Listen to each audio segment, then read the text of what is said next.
So if you're joining us for today for the first time, let me just very, very briefly introduce Startup Grind to you. We are a largest community of startups, founders and innovators, creators, 600 chapters across the globe in 125 countries, and a few million of community members, very active members. Some of them are really, we try to assist them on their journey. We host thousands of events globally and bring like-minded, diverse individuals together to learn, to inspire, to educate, and to help each other, because we learn from each other. Well, that being said, let me introduce the topic for today's session. It's data science, AI for startups and entrepreneurs. How can data strategy help your business grow? Stylianos will tell us. So Stylianos Kampakis is our guest. We will look at what every startup CEO and entrepreneur want is to make sure that they maximize the valuation of their company. And a sound plan when it comes to the data strategy. And I think very often overlooked by startup founders. So that's something that is very helpful. A few words about Dr. Kampakis. He's worked with multiple startups, one of them which is now valued at $50 million. And is also working with entrepreneurship centers from across the UK, institutions like UCL, the University of Cambridge, or London Business School. He is a keynote speaker all across. Stylianos, I think, is not just UK, but also beyond, and written top-rated book on how decision makers should approach data science. Stylianos, the floor is yours. We are now disappearing from the screen. You can share the screen for the presentation, and during the presentation, during the session, if anyone has any questions, we've got the Q&A site here, so please put them, maybe not in the chat, but in a Q&A. You can upvote the questions if there is anything that is really interesting, and we'll take the questions towards the end of the session. Well, yes, enjoy the session. I'm disappearing now. Perfect. So let me try and share my screen and then maximize the PowerPoint. Perfect. Okay, so today we're going to talk about data science and data strategy with a main focus on startups. Patrycja did an excellent job of introducing me. A few more words about myself. Been in the area of data science and AI for my whole career. I'm the CEO of the Tesseract Academy. We help decision makers use data science and AI, whether it's through education or through implementation. And I've also have a personal website, a personal blog at datascientist.com. And I've written 2 books. If you drop me an email after this presentation, more than happy to share copies of my books with you. I think both of them are probably going to be useful for startup founders. The first one is a bit more comprehensive in terms of data science. However, the second one has a chapter on data strategy, which I think many of you are going to find very useful. It was written by me and the former data strategist at Founders Factory. So that's probably going to be useful and relevant for many of you. So we're going to cover quite a few things actually today. So we're going to start with a brief overview of data science, just to make sure that we're clear on the terminology. And then we're going to move on to data collection and data quality. Then we'll talk about data science processes, a few words about the basic algorithms and how this can be applied in practice. And then we'll finish off with a few words about creating the right culture for data science, something which cannot be underestimated, as well as give you some basic tools and frameworks. And again, these tools and frameworks, they're not technical tools. They're more like, let's say, cognitive frameworks. So you as a founder, you can better understand what are the steps towards achieving your vision, essentially by using data science, whether it is to build a data-driven company or to simply use machine learning in parts of your business to improve operations, maybe create new data products, etc. So I hope that my assumption, first of all, is that you're a decision maker, as in a founder or an entrepreneur, and essentially my hope for this session is to provide a very brief overview of data science, and hopefully for you to maybe take 1 or 2 ideas around how to use data science in your business more effectively, or maybe to use the tools, these cognitive frameworks I mentioned, so that you get a bit more clarity as how to go about implementing data science. So I always like to start these types of presentations with a question. Okay, and the question here is, what is data science? And the reason I start with this question is because it's a term that's been used and abused quite a lot.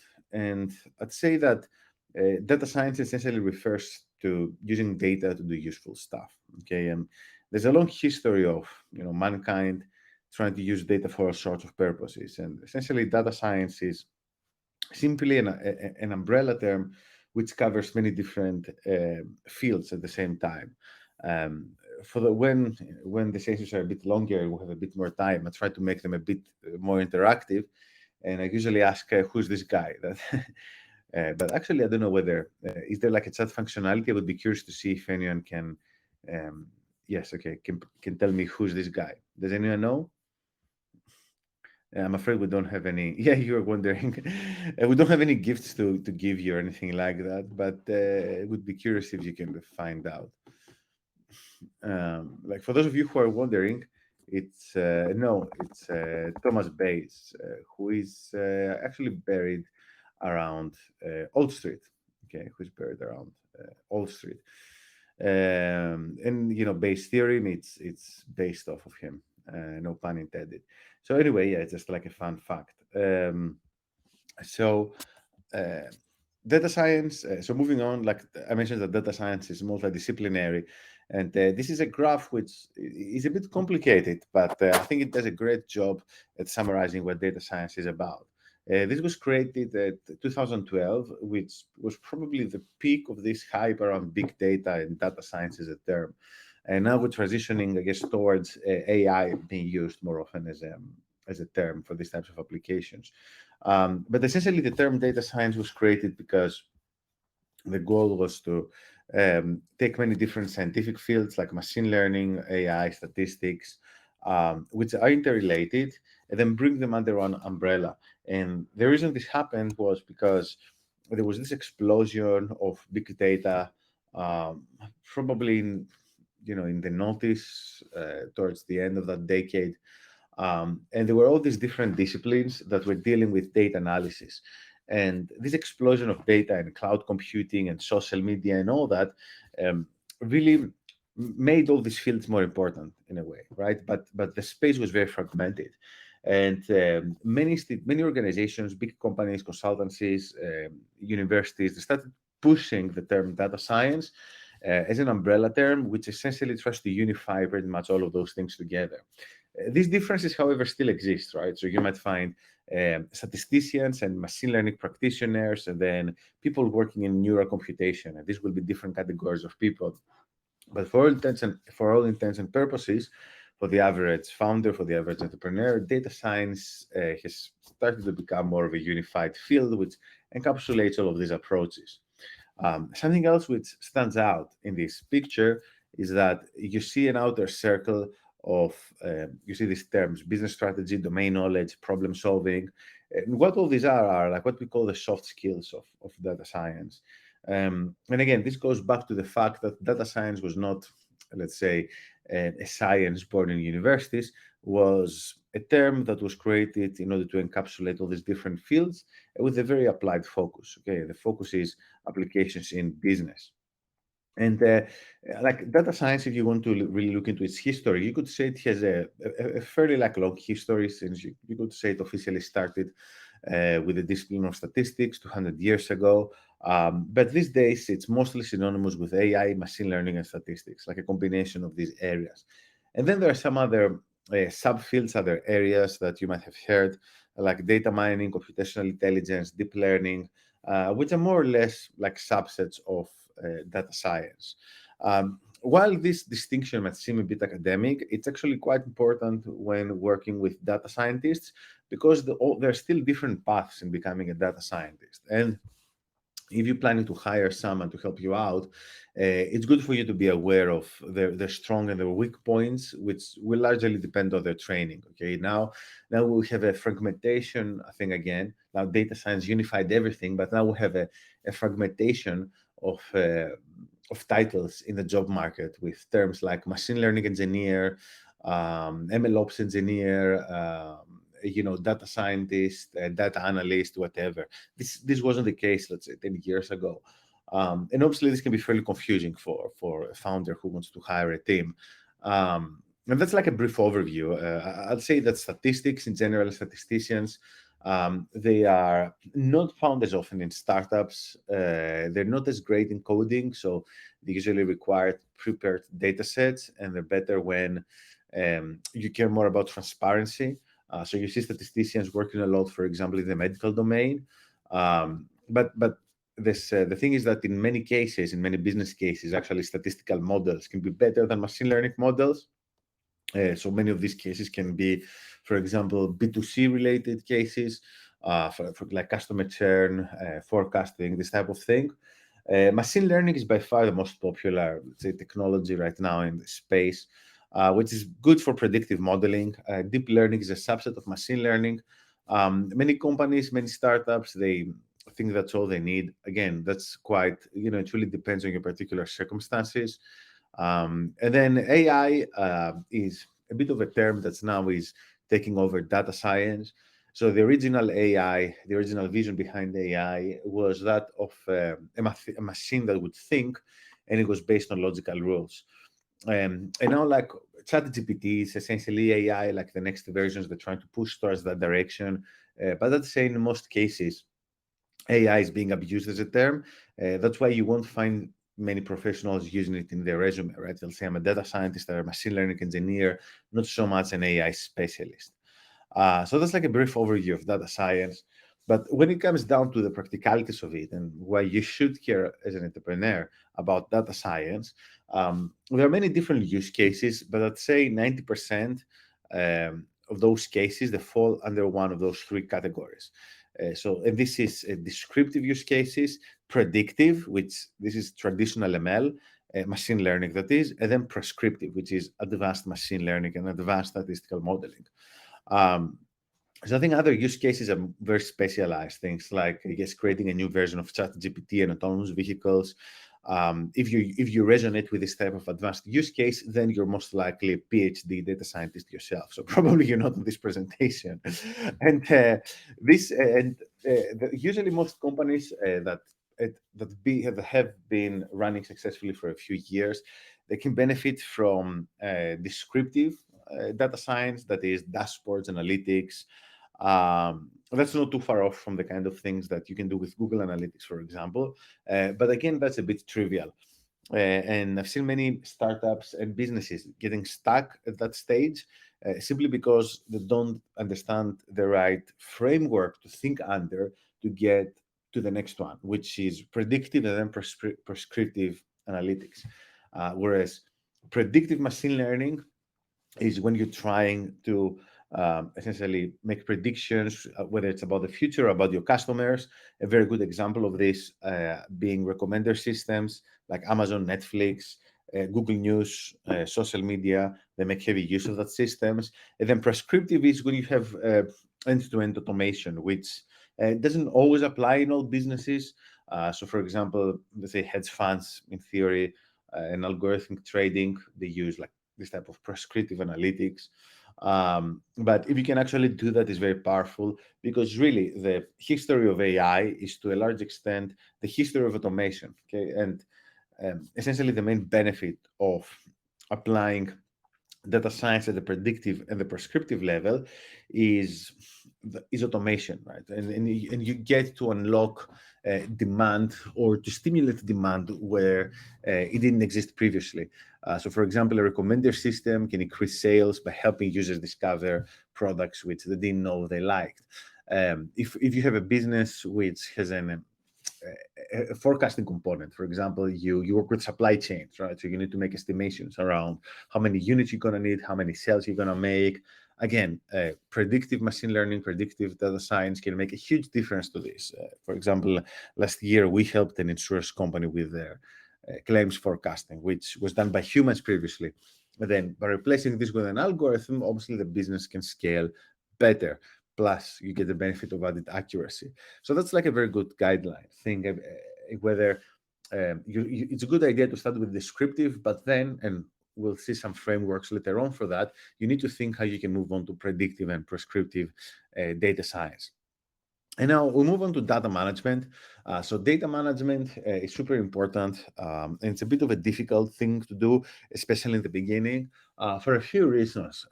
First of all, you most likely need a data engineer to do this, which they can be quite expensive. And secondly, it's good to have a data strategy in place, which most startups do not have one, so that you have at least an idea of how the data is going to be analyzed later on. Many companies that just do the very simple thing of throwing data on AWS, etc. Then they wait 2 years down the line, and they're like, "Oh, now we're gonna start analyzing the data," and they figure out that they did all these mistakes, which they cannot fix, right? And so that's like a very long conversation. I explain more about data strategy and data management in my book. Here I share a few slides, which I really wanted to share with you because these are like some key points and some very important points where mistakes very often happen, especially with startups. And this is again a very simple, super simple cognitive framework, which I call the data acquisition considerations checklist, which is really 4 things. Okay. And these are like 4 things that you need to take into account when you think about creating a new data product. And this is the appropriateness of the data, the nature, the time requirement, and the cost. So appropriateness refers to whether you actually have the appropriate data for the problem at hand, okay? Which sometimes you do, sometimes you don't. And this is especially important if you're one of those businesses that wants to create a data product and you're planning to use third-party vendors for the data, which are costly. The second one is understanding the nature of the data. So, for example, sometimes data can be very noisy. Like for example, I've worked with sports data in the past, and there was a company back then called Opta, which was now acquired by, I think it's called Perform Stats. And they give you data of football games after the games take place. And then 2 days later, they would give you an updated version with mistakes fixed.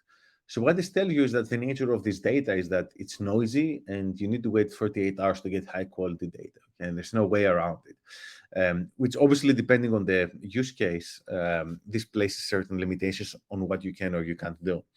And then it's the time requirement, right? Like how long does it take you to get the data, and what are your time requirements? Do you need like, live data or not? Okay, and then there's usually an interaction between this and the cost of acquiring this data. Like for example, if you are, if you want a subscription to something like PitchBook or Prekin, which are databases with information around investments for private equity funds, etc., we're talking about subscriptions which can go up to £50,000 per year. Okay, so I had the opportunity to work with a startup recently, and they wanted to use data science in the investing space, and then they realized that this is a major blocker for them. They need like £50,000 just to get started, just to get some access to some data, without even knowing whether the data that was there would actually help them develop the data products they needed to develop. And again, some of those things are very important for entrepreneurs who are thinking of starting a new idea based on data and data science. And these are some of the risks you need to be aware of. And that being said, there are like many other problems which you often observe in data and data science, like data not being recorded properly, not being supervised by a principal investigator, lack of documentation, that's super common. And then something else is the lack of proper, let's say, data engineering plumbing. Like you see this situation where you have multiple disconnected data sources. And again, these are usually problems which are solved through the correct implementation of a data strategy. And also, like a note on the nature of the data, there are like many different types of data depending on the type of business. Okay, and here's like just some examples. I hope that some of you can fall under one of those buckets. And again, these are some examples just to get you thinking about the variety of the data that exists out there and how you can go about utilizing this for your business. Uh, so, for example, B2C applications like Android, iPhone apps, they have the luxury of collecting information like user interactions, okay? Which is great because this is objective data that's collected automatically. Okay, obviously, GDPR and all that, but that's, for example, much better than having to rely on third-party vendors, like is the case, for example, with sports data, as I mentioned earlier. Financial data is, there are all different types of data providers for that, with different costs. But one of the benefits is that the data is very well standardized, which means that if you want to do something around I don't know, using data like quarterly statements or stock market values, it's actually easier to get started than you think. Because, for example, you can go to NASDAQ and you can pay £200 and buy a data set of all quarterly statements of all US companies, US listed companies from, for the last 20 years or something. I know because I've done it, okay? And the data is standardized and documented, which means that, if, for example, if you want to create data products in this area, it's easier than you thought it would be. Social media, on the other hand, there's like a ton of data, but accessing it can be expensive, can be a nightmare because of GDPR and the fact that these companies are essentially monopolies in what they're doing, and this can cause all kinds of issues. And then we also have dark data, which is a term which refers to data which is lying in some silo in your business. This is usually observed in not so much in early stage startups, but in companies that have been running for at least a few years. And then this data can be used for all sorts of purposes. Like a very common example is maybe you have like a CRM and then you have email addresses there or whatever, and you can extract the gender from the name of the email address. Okay.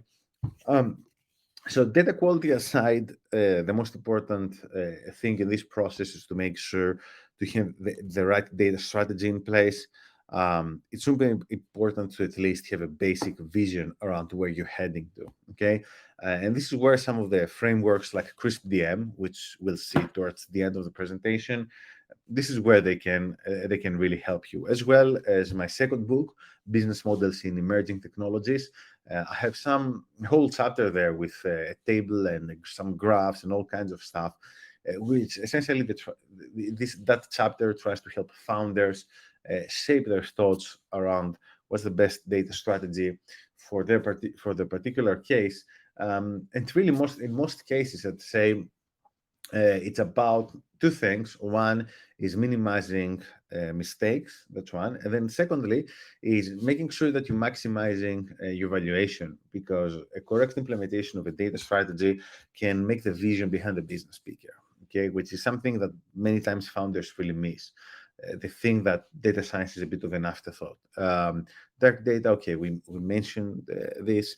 And now let's move on to talk a bit about data science processes. So here's like a funny cartoon which shows some common miscommunications about data science and what different people think, what they think data science really is. Okay, so your boss might think that data science is a money printer. Your customers might think it's a you're like a magician. Software engineers think that data science is like pushing buttons. But in reality, data science has to be seen holistically. Okay, and one of the main reasons is that data science can interact with the business model of a company. Okay, so software development, that's a very common mistake I've seen. Let's say some kind of miscommunication which I've seen happening in practice. Software development is more streamlined. Okay, so what you see is what you get, whereas data science is science. It's more experimental, it's more risky, it's not tangible, it's a bit more esoteric, and it also touches upon aspects of your business model. So, for example, let's say, again, going back to the example of running some kind of B2C application or website that could use a recommender system. Okay, so maybe I don't know, you sell like products or whatever.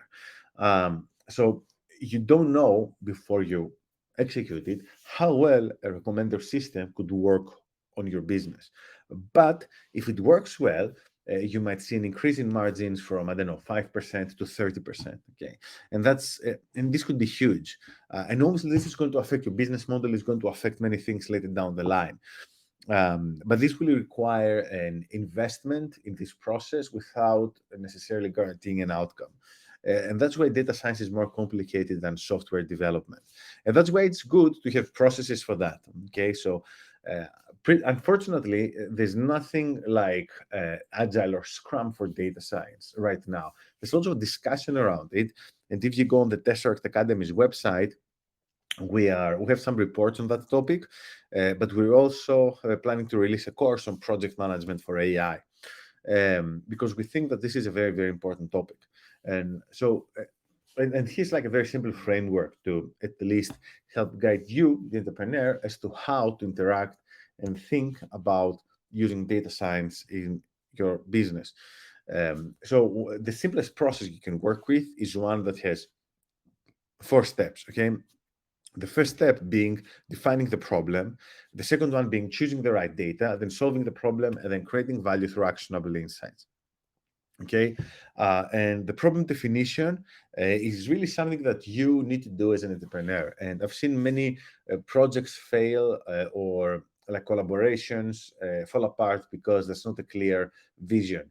And this is where data strategy helps. This is where you say, okay, this is where we want to get, and we're doing this because it's going to help our business in this way. And then you can communicate this to investors and justify why you're asking for £500,000 extra in order to hire a data science team. Okay. And then the second step is choosing the right data, which really is a collaboration between the domain expert and the data scientist. Keep in mind that anytime you're working with a data scientist, you can't assume that this person knows more about your business than you do, which means that you have to guide them in the initial stages. And what you want to do is try to guide the process in steps 1 and 2, and then leave them to solve the problem. So this is usually the best way to deal with data scientists, and a very good way to also minimize costs when you're a startup.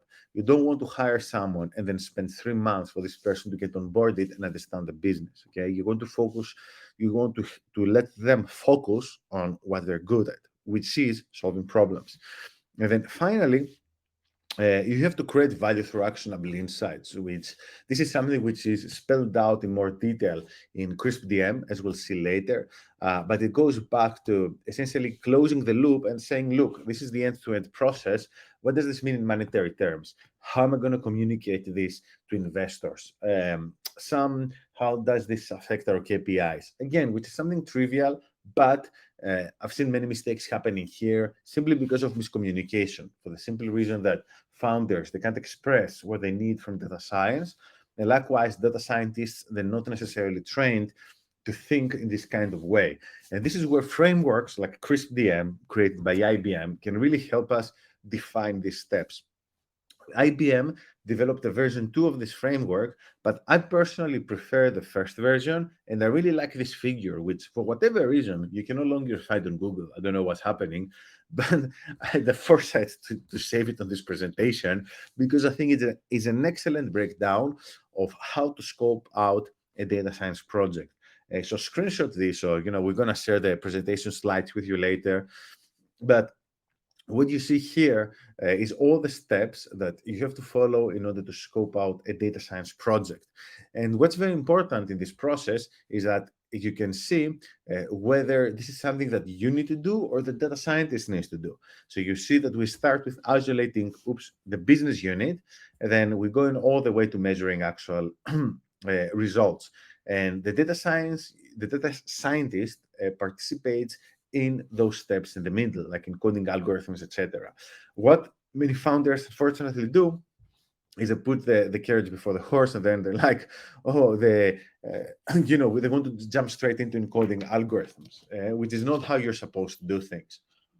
And again, this framework, they're not like the Bible or anything, but really by seeing these steps in front of you, it becomes more straightforward to understand what is involved, what are the risks, what can we change, and what we should be aware of. Okay, so this is the whole idea of these types of cognitive frameworks, because Many founders, because they don't know any better, they try to wing it, and unfortunately, this means wasted time, wasted effort, wasted potential as well. Okay, and now let's move on to talk about a very brief introduction to machine learning. So again, the objective of these particular slides is to give you a very brief overview of some of the most basic, let's say, types of algorithms. So hopefully you're going to be able to resonate. Some of those examples are going to resonate with you. Okay, I'm pretty sure that everyone is familiar by now with ChatGPT, which is great because it's giving you a glimpse into how these types of algorithms work. But what I'm going to talk about now is maybe not as exciting, but I think it's going to be more important for most businesses, okay? Because most businesses that don't necessarily require something like ChatGPT, they require something which is more straightforward, they can develop in-house, and it can be more effective, okay? And we'll start with the different types of machine learning, okay? So there are two main families. There are different, let's say, subfields like reinforcement learning and all that, which I don't want to touch upon because they're probably not important for 99% of the founders. Okay, for example, ChatGPT is using reinforcement learning, but that's a complicated piece of technology. You're most likely going to use it if you buy a product, if you use a product like ChatGPT, rather than develop it yourselves. Okay. So for all intents and purposes, you can assume that there are two main families in machine learning. One is supervised learning, the other one is unsupervised learning. And supervised learning breaks down into classification and regression, and then unsupervised learning breaks down into clustering primarily, and then a few other subfields like association, rule mining. So what's the difference between the two? Okay, so you can see on this graph, this excellent graph. So on the left-hand side, you see, I mean, left as I'm looking at the screen, you see supervised learning. Okay, so you have the input data and then the output, and you need to match the input with the output. And then in the middle, you have a supervisor. And this supervisor is the training algorithm. So what this algorithm is doing, this training process, is it asks the core algorithm to make a prediction based on the input. So you give an input and then you're like, okay, so what do you predict? What do you think is going to happen? Okay, do you see a human in this picture or whatever? Depending on whether the answer was correct or not, then the supervisor fixes the algorithm, tries to improve it. And this goes on and on and on and on. So this is a process that is computationally intensive, and that's why you hear about machine learning, deep learning requiring lots of resources. It's because of this. Like maybe you have, I don't know, 10 gigabytes of data, and you have to iterate through it again and again and again and again until the algorithm gets it. Okay. So that's like one. And actually, ChatGPT is primarily a supervised learning model. Okay, so it's trained through a combination of supervised learning and reinforcement learning. If you want to know more about this, just ping me on LinkedIn or send me an email or whatever. ChatGPT, they have shared the basic details about how they OpenAI shared the basic details of how ChatGPT was built. Then unsupervised learning is like a supervised algorithm where you remove the supervisor. Okay, so you feed input and then you get back an output where the output are like different patterns, but there's no feedback. So it's like a human has to go there and interpret the results. And for example, the most typical case of unsupervised learning is customer segmentation. Okay, so like here like my customers and the purchasing behavior, and can you tell me whether there are any special segments?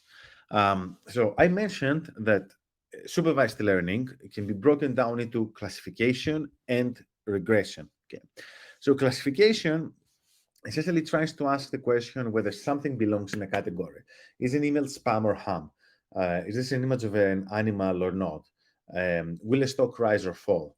And then a regression deals with numerical problems, okay, like predicting the exact number, like the exact temperature, the exact price, the number of clicks on an ad, things like that. So, for example, computer vision is a good example of classification. Mm. And you can see here like a very typical face recognition algorithm, which detects, like it creates these boxes, and then essentially for each box, it asks, oh, is there a human face here? Is there a human face here? Blah, blah, blah. And then it identifies the squares that have the highest probability of containing a human face. If you're careful enough, you'll also see on this image some of the problems that machine learning is facing, and some of the things it's being accused of. Okay, so machine learning is accused of being biased in many cases, and you can maybe you identified this in this image because you see that on each square there's a number which is a probability. Okay, so the higher the number, the more confident the network is that there is a human face in this picture. And as you see, that for example, for these guys over here who are black, the probability of there being a face is, for example, lower than it is for Kevin Spacey, who is at the far back. Even than this guy that you can barely see his face, his probability is higher than this guy. And this is really a side effect of the model being trained primarily on images of essentially white people, right? And it's one of the things that exists in many different forms in machine learning. That's why now the domains of like ethical machine learning, interpretable machine learning are becoming more and more important, because many of these biases, they can sneak in without us realizing it, but then they can have real life consequences. And then unsupervised learning, as I mentioned, deals with learning patterns from the data without any guidance. And really, the most common application is automated groupings. So you can see a very simple example here, where maybe you feed data from different animals, and then the algorithm tells you, oh, this looks like a mammal, and that's like a bird. Okay. Again, the most common case is customer segmentation. However, there are a few other interesting cases, like anomaly detection, where the purpose of anomaly detection is to detect points which are, do not conform to the standard. So fraud detection in the sector is using anomaly detection a lot. Also, anomaly detection can be used to identify spikes in social media. If people are talking, sorry, a lot about the subject. Then also, dimensionality reduction is another application of of unsupervised learning. And this is like clustering for variables. So if you have, let's say, a data set with 100 variables, using this technique, you can reduce these variables to, let's say, 5 or 10. So that's it about machine learning. Hopefully, some of those examples resonated with what you're trying to achieve in your startup. Now let's move on to creating the right culture for data science. There's this film with Brad Pitt called Moneyball, which is really a film about data culture. It's very interesting, and it's actually a good film. And it's the real story of that individual. I can't remember his name, who essentially created the area of sports analytics in basically in data science. Okay, so before that, there was no real sports analytics. And what's sports analytics? It's the application of data science in sports. And this guy, he took like a team, they were like nobodies, and then he used statistics, and they nearly won the baseball championship in the US. And you see throughout this movie how he met all kinds of cultural resistance from that team, and this is something that you mostly see in big organizations, but this can happen with startups as well, if they don't have the right mindset from the beginning. Okay, and you can see like the culture. You can see it on different levels, like on the management level, on the employee level, and on the organizational level. And on the management level, I think there are like different levels. One is like you're not really using data. Then the next level is being data informed, which is when you use data as input for decision making. And then finally is being data driven. Okay, so data informed is when a business is data informed when they're using things like descriptive analytics. Okay, descriptive data science. And as you move towards predictive and prescriptive data science, then you become data driven. And again, the main benefit of this is that you gain in efficiency through automation. But depending on your particular business model, this is something that you might want to look into now or later. Eventually, as technologies like ChatGPT have helped bring AI into the mainstream, I believe that we'll see more and more businesses making this leap towards becoming data-driven, because the whole narrative in society is changing. So AI now is being more accepted. So whereas, for example, 10 years ago, maybe there would be a conversation around autonomous vehicles, and someone would say, oh, and what's going to happen if an autonomous vehicle is going to, cause an accident? I think in the future, the conversation will shift and it will be more like, oh, humans are more dangerous than autonomous vehicles or whatever. And again, this is more about how society accepts this type of technology. And I think, yes, we're heading towards an AI and data-driven world. And again, like these are like some more examples of being data-informed versus data-driven. I probably don't need to expand too much on this. And then the question is, why do you need data science in the first place? Okay, there are like many different use cases, but you need to at least start somewhere, right? So you need to say, okay, this is the real reason I want to do this. I find that data science, AI, this is how they fit into my overall business model. And usually it's one of those three things. One is that maybe data science business, like you're an AI company. Where again, if that's the case, then probably you're not on this talk. The second one is that maybe you want to improve some type of efficiency, okay, which like covers operations, logistics, etc.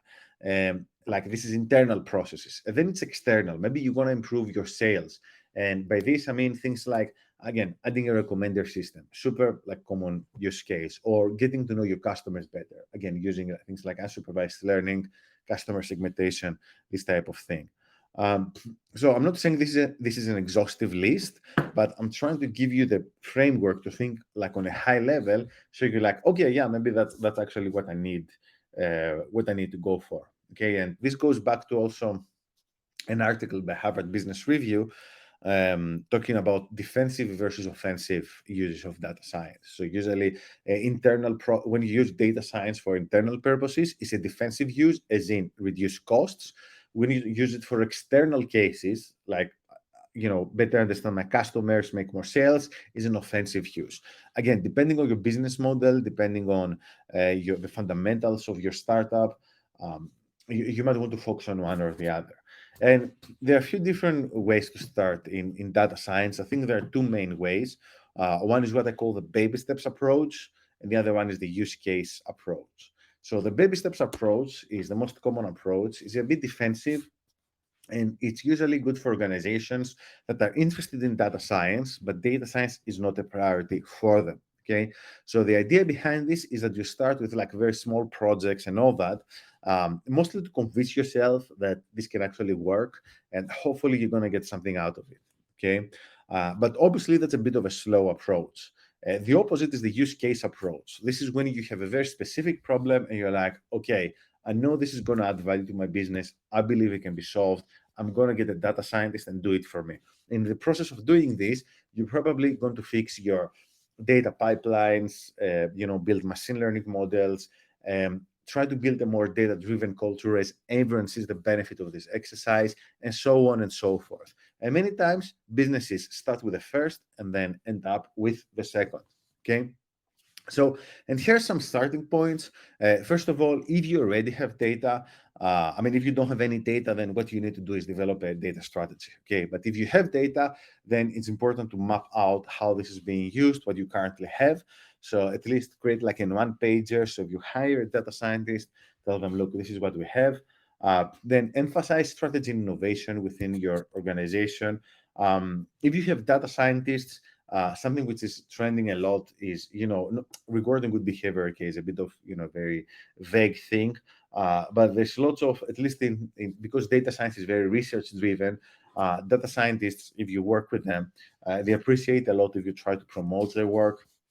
And if you have like a company blog and things like that, Again, this is something which you see mostly in big companies, but still, I think I've seen even startups doing this, saying, "Yeah, this is what's happening in our company." And that's a great way to also attract talent, and then finally create an embedded culture. Okay, like Booking.com actually is an excellent case study around that, and they had released some Medium posts explaining how they did it. And this, we're reaching the end of this presentation, and we're pretty much on time. Just a few last things. If you're planning to hire data scientists, you need to be aware of the different types of data scientists. Again, this is explained more in my book, primarily the first book, The Decision Maker's Handbook to Data Science. So you need to understand whether you need a machine learning specialist, a data engineer, a statistician, or one of those hybrids, like people that graduate from physics or mathematics that they just converted to data science because there are more job opportunities in this area. Each one of these types have their own pros and cons. Again, you're going to find more information in my book. I still want to leave like a few minutes for questions. Then finally, this is like a super simple framework. It's actually a slide from a framework called the Data Maturity Assessment Framework, which you can find on the Tesseract Academy's website, that shows you, helps you identify at which point of this ladder you're at, okay? Whether you're data aware, proficient, savvy, or data driven. And again, it goes back to this discussion of being data informed versus data driven, or descriptive versus prescriptive analytics. And really, in this time and age, you should aspire to become data driven. And in general, companies, whether it's like a small startup, whether it's a big organization, those who are data driven, they do 5 things right. And this is strategy, people, technology, process, and data. Okay. And this is pretty much what we covered in this presentation as well. We talked about data strategy, we talked about culture and hiring people, we talked about the technology, we talked about processes, and obviously we talked about data and the quality of the data. So thank you. I hope you found this informative. I think we covered quite lots of ground like in a short time frame. Apologies if I was speaking a bit fast. I'm just a bit conscious of the time, and I'm pretty aware that people might have to go on calls at in 10 minutes from now. For those of you who are interested in my books, make sure to send me an email. And also, I'd like to announce that with the Tesseract Academy, we're also starting a new program that includes not only courses, but also coaching for entrepreneurs and senior professionals in data science and AI, covering pretty much everything we discussed in this session. And we're giving 30% off to those who registered for this particular event, whether you attend it or not. If you want to know more about this, or pretty much if you have any questions, just drop me an email. And yeah, that was pretty much it for me. Thank you, Patrycja, for inviting me. No, it's a pleasure. It's very insightful. Thank you very much for the session. I'd like to give some time for any questions. If anyone's got any questions, I mean, I popped a few here, but perhaps founders have something very practical that they'd like to learn, and they're facing a challenge. So please, that's the time when you can share that. I've known Stylianos for a good while already, and I know he's always very helpful. So if you have a more specific question that you don't necessarily want to share with us today, please do drop him a message, and I'm sure he can follow up with you and find a way to help you. So Stylianos, I mean, what would be the main key takeaway that you would like to leave the founders from the session, if they are sort of like, yes, we should implement the data strategy, but really don't really know where to start? I think it's good to start thinking about this as soon as possible. And if you don't know how to start with a data strategy, I'd say think about your overall vision, and think that you're pitching this to an investor alongside everything else that your business is doing. So if you were like, oh, I'm going to ask a certain amount of money because I want to hire, data science team. I want to develop some data capabilities. What would be the ROI of this? Okay, and maybe you can't answer the question like using a number because you don't have the full picture or the knowledge to do that. But if you have this overall vision, this can help you this will help guide you. Okay, this will be your northern star, and this is going to, first of all, even if you do just that, this might still help you with investor conversations because I've seen it happen. And then later on, it would also assist you in actually starting your data science journey. Yeah. How many startups? I would be interested actually to know the startup founders on the call today. How many of you have data strategy in place or started working on it? If you could put in the chat whether where you are on that journey, or if you have. Oh, we do, Chris Rabbit. Yes. Meow, networking on demand, and I know you're very strong on data, I guess. In the middle of the process at the moment, we have a basic structure in place, but a lot to learn. So yeah, definitely reach out to get the copy of the book. Started working for my startup, mainly focused around finance. Oh, okay. Yeah. So I see that I think more and more founders find it important, or at least realize the importance of that. We haven't started, but definitely have a rough idea around that. That's great. Yeah.